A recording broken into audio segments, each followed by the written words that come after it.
Hey, my name's ShawNshawN. I sell art on ShawNshawN.co and specials on eBay. Today we're going to review the New Mutants.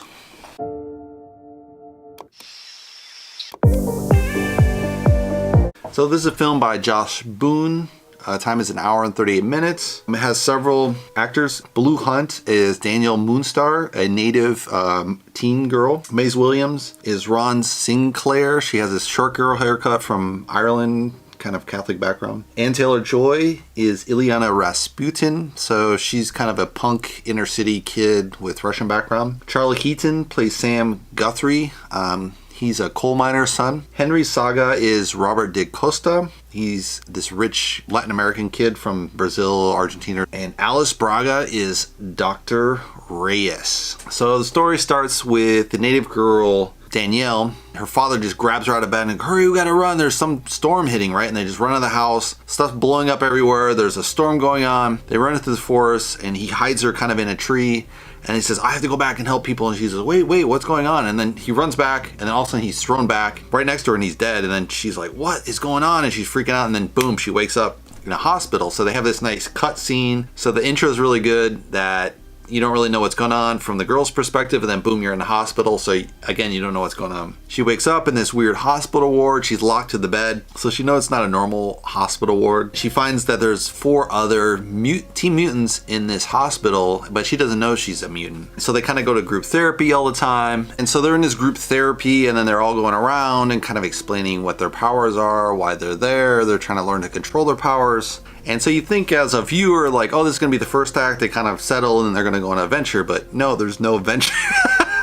So it's kind of interesting because I thought it would be kind of a one-part, the first act would be kind of they're in the hospital, then they graduate, and then they go on some adventure, right? But in this case, the whole thing is kind of in the hospital ward, so that was kind of surprising. And so it turns out they're all trying to discover their powers. They don't know why they're there, and it slowly turns out each one of them has killed someone for some reason by accident with their mutant power, so that's why they're kind of in this X-Men ward. But then it doesn't seem like the hospital is legit in a way. It seems like there's something off about the hospital. There's only this Dr. Reyes, no visits by the X-Men. It's kind of a dirty school, so it's kind of like, what is this place? And so this slowly kind of unwinds that story, and eventually they have kind of a showdown to try to escape. So I think that's a really nice story beginning. So, from my aspect as when I looked at it, I was kind of expecting there would be an adventure at some point, so I was kind of surprised that it was just in the hospital ward. So that was actually refreshing because, it's a surprise. I'm obviously giving away that surprise.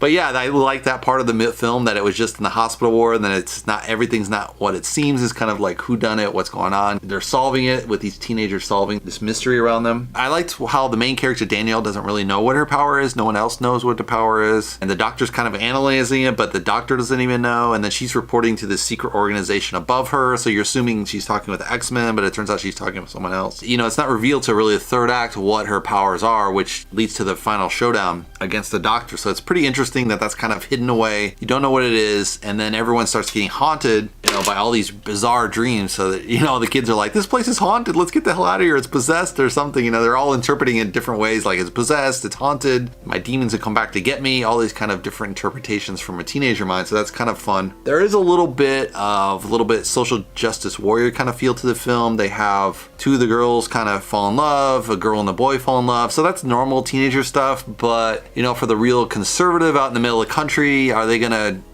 suggest this film to their friends? Maybe not.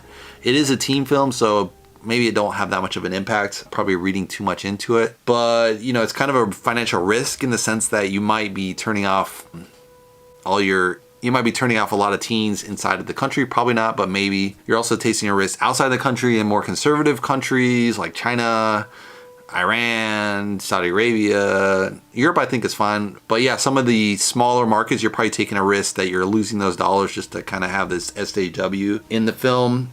It's kind of like they want to do it, they do it, right? It is a normal thing that teenagers fall in love, and it could be a gay romance as far as a straight romance, but it's a little bit of a risk, I think, from that aspect. There was a scene in the swimming pool where kind of these girl and the boy are falling in love, and then the boy's too dangerous to touch. He gets too hot and burns people. And so this is kind of a replay of an earlier Mutants where the girl gets too cold and she freezes people to death. So it's kind of like they're kind of bringing up old stuff again. Some of the powers are kind of rehashed, like his power is like kind of the Human Torch, so that's kind of a replay of other films in a way. So not, but they do have some new powers, like the girl with the blue sword, she lives in a dream world, and the girl with dream powers is pretty interesting. One kid can fly, but he can't really control the power. So a lot of kind of interesting mutant powers, I would say. It was like a nice mix of characters. They were from all different social strata. So not that it didn't feel forced, but it kind of felt like they're trying to reach all the demographics, but then they throw in this gay relationship. So it's like, we're going to have every possible demographic, but hey, by the way, you got to escape gays. So it's like, probably most people at this point accept gays. So I don't think it's much of an issue, but you know, it could hurt the film. So it's kind of like, what's the point of having all these different social strata? You know, there's a poor kid, a rich kid, the gay girl, a girl who doesn't know who she is, a native girl, this doctor. So it seems like they're trying to hit every social strata. You know, you have to make sure the characters fit the roles, and that's probably not how it would be in real life. If there were mutants per se, they would just come from wherever, and it wouldn't really make a difference. It does add a lot of spice to the film, but you know, it makes more sense, say, if you look at Hunger Games for say, you have the kids from District 12 are the main characters, and they're the poor kids, and you have some rich kids, but they're really kind of the contrast, and they're not really well developed, and it's really about these poor kids striving at this brutal regime. And these kids, the kids are fighting this